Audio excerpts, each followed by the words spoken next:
Welcome, dear friends, to the Crimson Academy's course on the Kitab-i-Aqdas. Dear friends, we will share with you the Universal House of Justice's introduction to the Kitab-i-Aqdas. This year, the 149th of the Baha'i era, marks the centenary of the ascension of Baha'i Law, bearer of the universal revelation of God, destined to lead humanity to its collective coming of age. That this occasion should be observed by a community of believers representing a cross-section of the entire human race and established in the course of a century and a half in the most remote corners of the globe is a token of the forces of unity released by Baha'u'llah's advent. A further testimony to the operation of these same forces can be seen in the extent to which Baha'u'llah's vision has prefigured contemporary human experience in so many of its aspects. It is a propitious moment for the publication of this first authorized translation into English of the mother book of his revelation, his most holy book, the book in which he sets forth the laws of God for a dispensation destined to endure for no less than 1,000 years. Of the more than 100 volumes comprising the sacred writings of Baha'u'llah, the Kitab-i-Aqdas is of unique importance. To build anew the whole world is the claim and challenge of his message, and the Kitab-i-Aqdas is the charter of the future world civilization that Baha'u'llah has come to raise up. Its provisions rest squarely on the foundation established by past religions, for in the words of Baha'u'llah, "This is the changeless faith of God, eternal in the past, eternal in the future." In this revelation, the concepts of the past are brought to a new level of understanding, and the social laws, changed to suit the age now dawning, are designed to carry humanity forward into a world civilization, the splendors of which as yet be scarcely imagined. In its affirmation of the validity of the great religions of the past, the Kitab-i-Aqdas reiterates those eternal truths enunciated by all the divine messengers: the unity of God, love of one's neighbor, and the moral purpose of earthly life. At the same time, it removes those elements of past religious codes that now constitute obstacles to the emerging unification of the world and the reconstruction of human society. The law of God for this dispensation addresses the needs of the entire human family. There are laws in the Kitab-i-Aqdas which are directed primarily to the members of a specific section of humanity and can be immediately understood by them, but which at first reading may be obscure to people of a different culture. Such, for example, is the law prohibiting the confession of sins to a fellow human being, which, though understandable by those of Christian background, may puzzle others. Many laws relate to those of past dispensations, especially the two most recent ones, those of Muhammad and the Bab embodied in the Quran and the Bayan. Nevertheless, although certain ordinances of the Aqdas have such a focused reference, they also have universal implications. Through his law, Baha'u'llah gradually unveils the significance of the new levels of knowledge and behavior to which the peoples of the world are being called. He embeds his precepts in a setting of spiritual commentary, keeping ever before the mind of the reader the principle that these laws, no matter the subject with which they deal, serve the manifold purposes of bringing tranquility to human society, raising the standard of human behavior, increasing the range of human understanding, and spiritualizing the life of each and all. Through it, it is the relationship of the individual soul to God and the fulfillment of its spiritual destiny that is the ultimate aim of the laws of religion.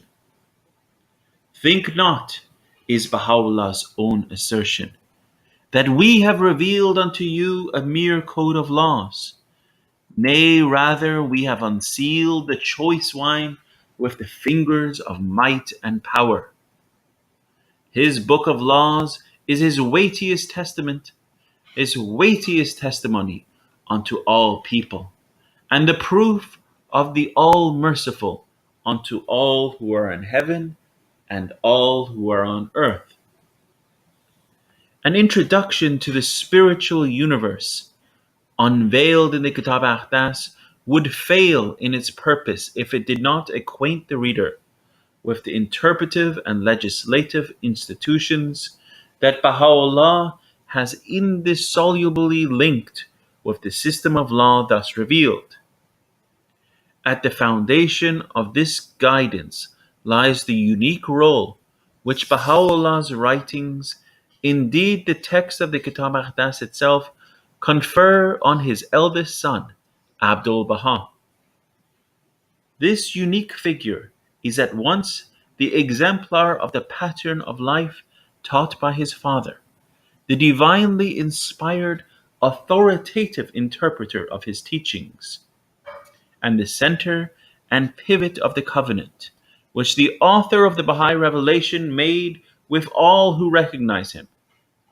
The 29 years of Abdul Baha's ministry endowed the Baha'i world with a luminous body of commentary that opens multiple vistas of understanding on his father's purpose.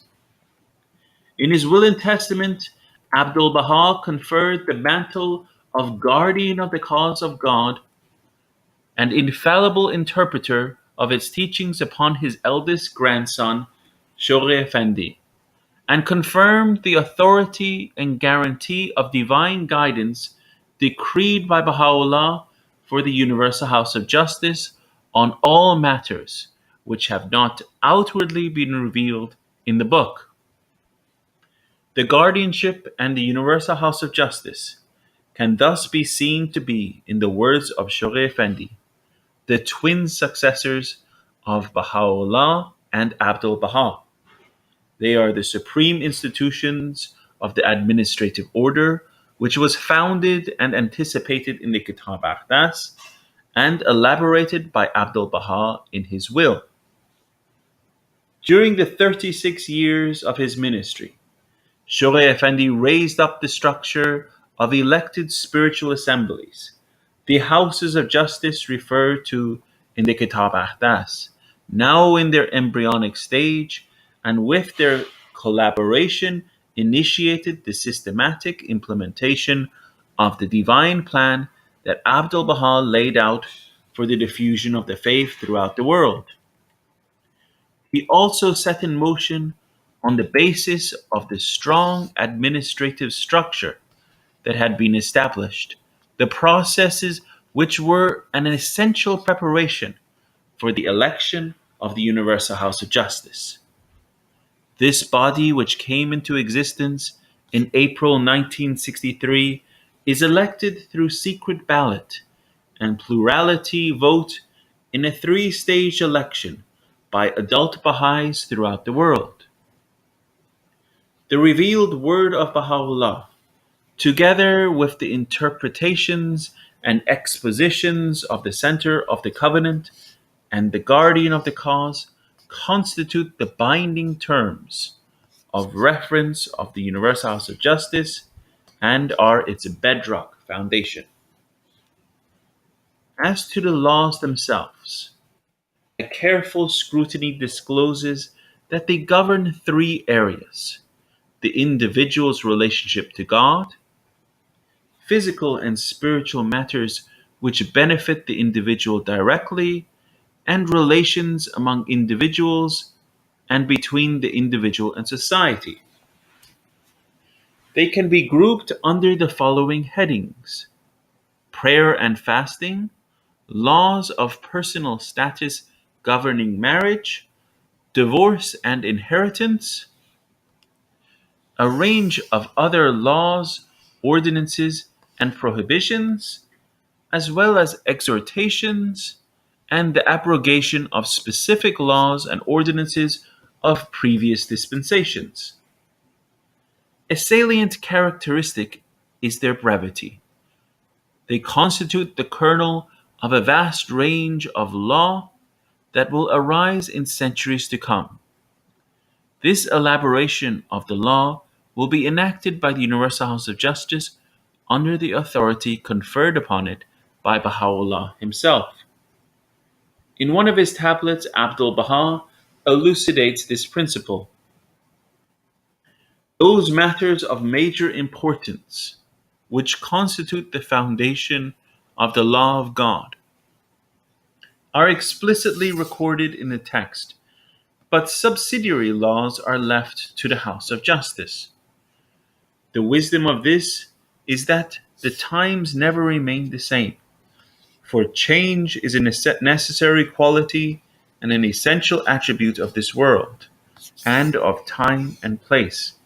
Therefore, the House of Justice will take action accordingly. Briefly, this is the wisdom of referring the laws of society to the House of Justice. In the religion of Islam, similarly, not every ordinance was explicitly revealed. Nay, not a tenth part of a tenth part was included in the text, although all matters of major importance were specifically referred to.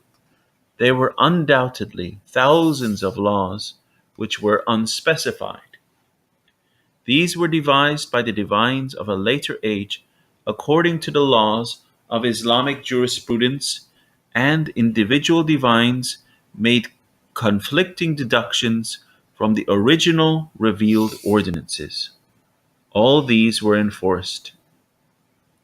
Today, this process of deduction is the right of the body of the House of Justice, and the deductions and conclusions of individual learned men have no authority unless they are endorsed by the House of Justice.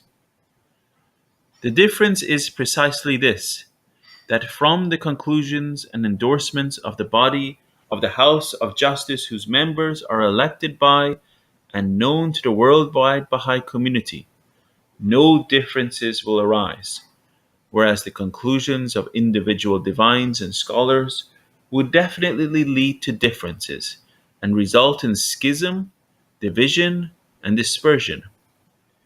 The oneness of the word would be destroyed. The unity of the faith would disappear, and the edifice of the faith of God would be shaken.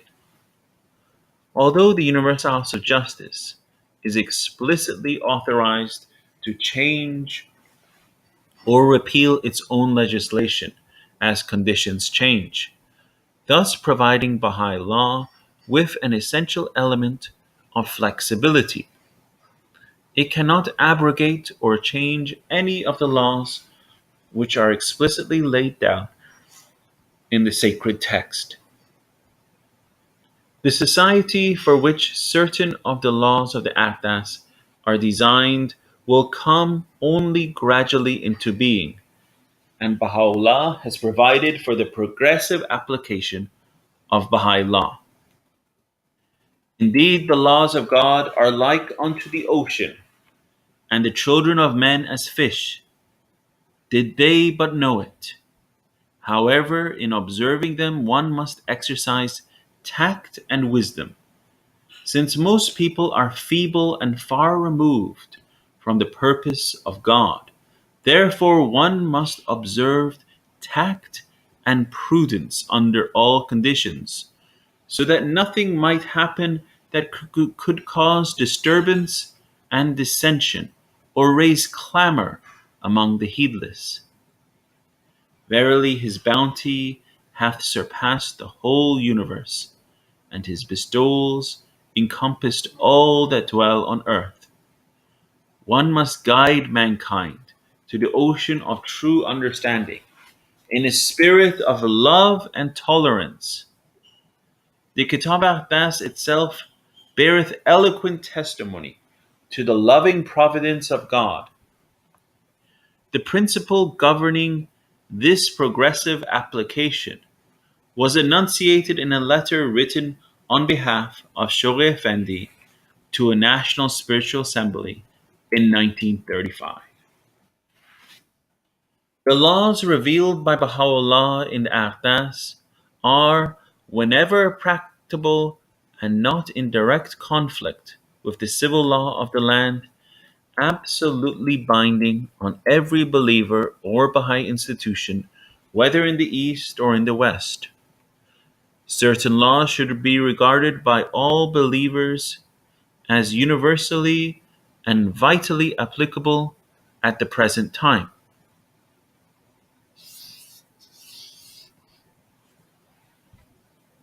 Others have been formulated in anticipation of a state of society destined to emerge from the chaotic conditions that prevail today.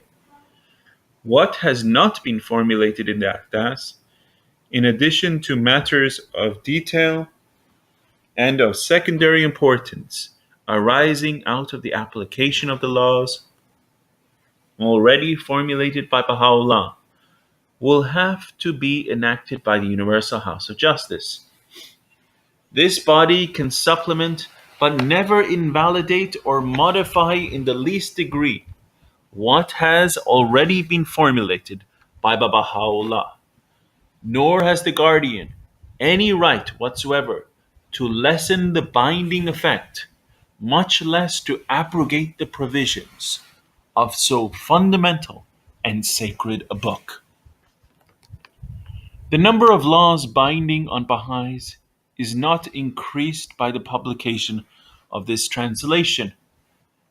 When it is deemed timely, the Baha'i community will be advised which additional laws are binding upon believers, and any guidance or supplementary legislation necessary for their application will be provided.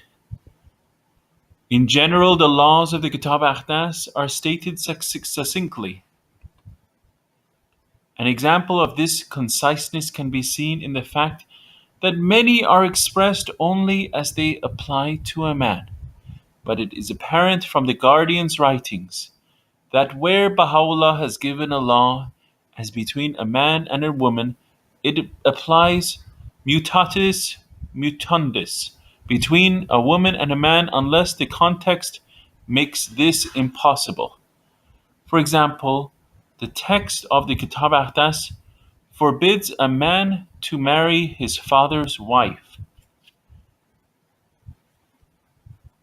i.e., his stepmother, and the guardian has indicated that likewise a woman is forbidden to marry her stepfather.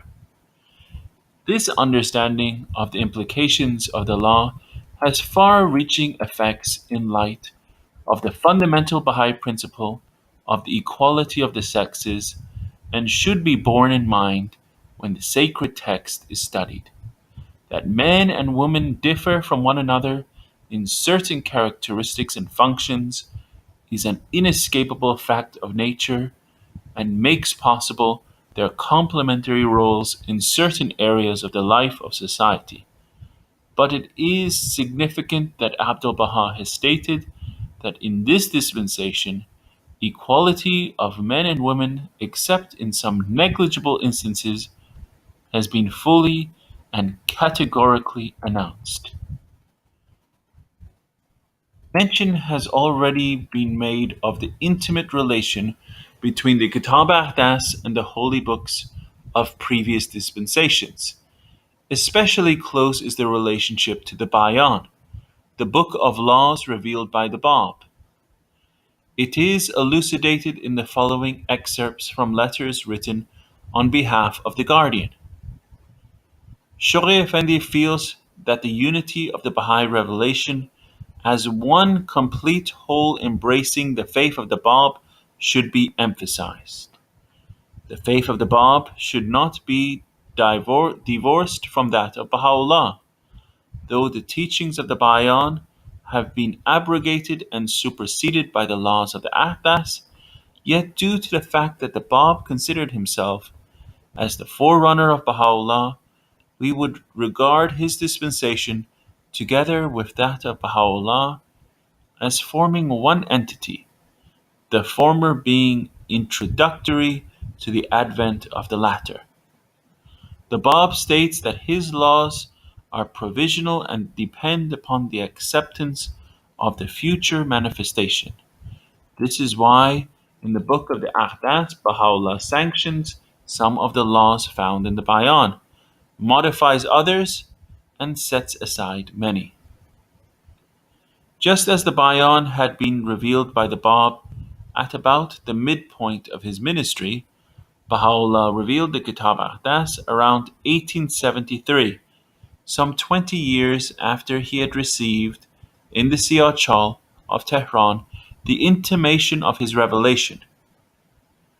In one of his tablets he indicates that even after its revelation, the Aqdas was withheld by him for some time before it was sent to the friends in Iran. Thereafter, as Shoghi Effendi has related, the formulation by Baha'u'llah in his Kitab-i-Aqdas of the fundamental laws of his dispensation was followed as his mission drew to a close by the enunciation of certain precepts and principles which lie at the very core of his faith, by the reaffirmation of truths he had previously proclaimed, by the elaboration and elucidation of some of the laws he had already laid down, by the revelation of further prophecies and warnings, and by the establishment of subsidiary ordinances designed to supplement the provisions of his most holy book. These were recorded in unnumbered tablets, which he continued to reveal until the last days of his earthly life. Among such works is the Questions and Answers, a compilation made by Zainul Muqarrabin, the most eminent of the transcribers of Baha'u'llah's writings. Consisting of answers revealed by Baha'u'llah to questions put to him by various believers, it constitutes an invaluable appendix to the Kitab-i-Aqdas. In 1978, the most noteworthy of the other tablets of this nature were published in English as a compilation entitled Tablets of Baha'u'llah Revealed After the Kitab-i-Aqdas. Some years after the revelation of the Kitab-i-Aqdas, Baha'u'llah had manuscript copies sent to Baha'is in Iran, and in the year 1308 AH, which is the years 1890 through 1891, towards the end of his life, he arranged for the publication of the original Arabic text of the book in Bombay. A word should be said about the style of language in which the Kitab-i-Aqdas has been rendered into English. Baha'u'llah enjoyed a superb mastery of Arabic and preferred to use it in those tablets and other writings, where its precision of meaning was particularly appropriate to the exposition of basic principle. Beyond the choice of language itself, however, the style employed is of an exalted and emotive character, immensely compelling, particularly to those familiar with the great literary tradition out of which it arose. In taking up his task of translation, Shoghi Effendi faced the challenge of finding an English style which would not only faithfully convey the exactness of the text's meaning, but would also evoke in the reader the spirit of meditative reverence, which is a distinguishing feature of response to the original. The form of expression he selected, reminiscent of the style used by the 17th century translators of the Bible, captures the elevated mode of Baha'u'llah's Arabic while remaining accessible to the contemporary reader. His translations, moreover, are illumined by his uniquely inspired understanding of the purport and implications of the originals. Although both Arabic and English are languages with rich vocabularies and varied modes of expression, their forms differ widely from one another. The Arabic of the Kitab-i-Aqdas is marked by intense concentration and terseness of expression. It is a characteristic of this style that if a connotation is obvious, it should not be explicitly stated. This presents a problem for a reader whose cultural, religious, and literary background is entirely different from that of Arabic. A literal translation of a passage which is clear in the Arabic could be obscure in English. It therefore becomes necessary to include in the English translation of such passages that element of the Arabic sentence which is obviously implicit in the original.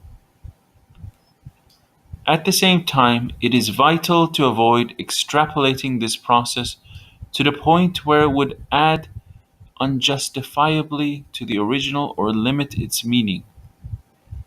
Striking the right balance between beauty and clarity of expression on the one hand and literalness on the other is one of the major issues with which the translators have had to grapple and which has caused repeated reconsideration of the rendering of certain passages. Another major issue is the legal implication of certain Arabic terms, which have a range of meanings different from those of similar terms in English. Sacred scripture clearly requires especial care and faithfulness in translation.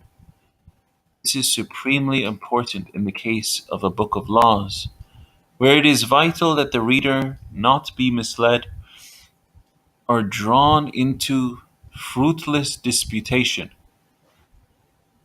As had been foreseen, the translation of the Most Holy Book has been a work of the utmost difficulty, requiring consultation with experts in many lands. Since some one-third of the text had already been translated by Shaykh Effendi, it was necessary to strive for three qualities in the translation of the remaining passages: accuracy of meaning, beauty of English, and conformity of style with that used by Shaykh Effendi.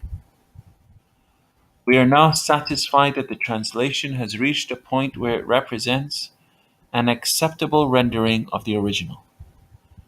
Nevertheless, it will undoubtedly give rise to questions and suggestions which may shed further light on its content. We are profoundly grateful for the assiduous and meticulous labors of the members of the committees whom we commissioned to prepare and review this translation of the Aqdas and to compose the annotations. We are confident that this first authorized English edition of the Kitab-i-Aqdas will enable its readers to obtain at least an inkling of the splendor of the mother book of the Baha'i dispensation. Our world has entered the dark heart of an age of fundamental change beyond anything in all of its tumultuous history. Its peoples of whatever race, nation, or religion are being challenged to subordinate all lesser loyalties and limiting identities to their oneness as citizens of a single planetary homeland. In Baha'u'llah's words, the well-being of mankind, its peace and security are unattainable unless and until its unity is firmly established. May the publication of this translation of the Kitab-i-Aqdas lend a fresh impulse to the realization of this universal vision, opening vistas of a worldwide regeneration. The Universal House of Justice.